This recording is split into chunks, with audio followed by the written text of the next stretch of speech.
Hello， 大家好，我是北欧的快乐的农民。看看现在雪都快化了，所以今天呢是零上，所以我可以在院子里再干点活儿。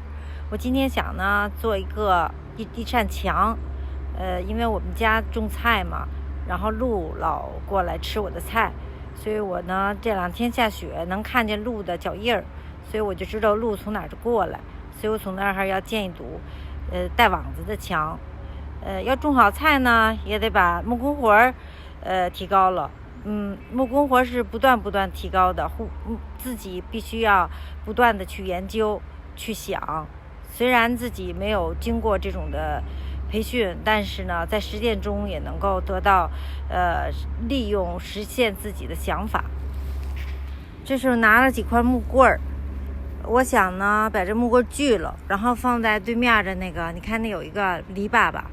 那个篱笆我得给它加高了，因为鹿是从那个篱笆那儿从我们的邻居家过来上我家来吃我的菜。好了，现在我开始锯木头。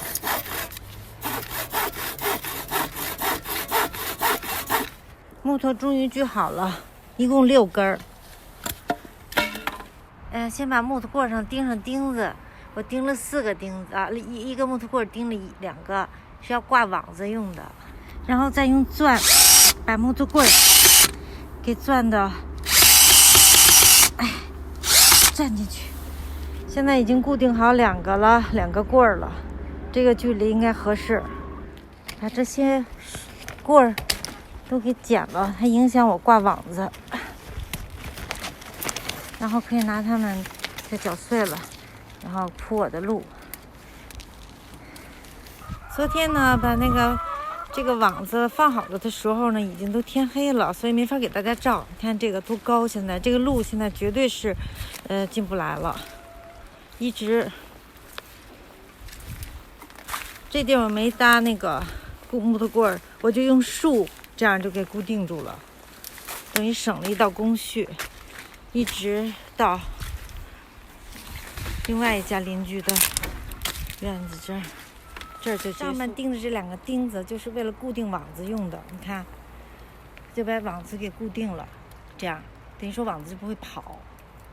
然后底下我弄了一个螺丝钉，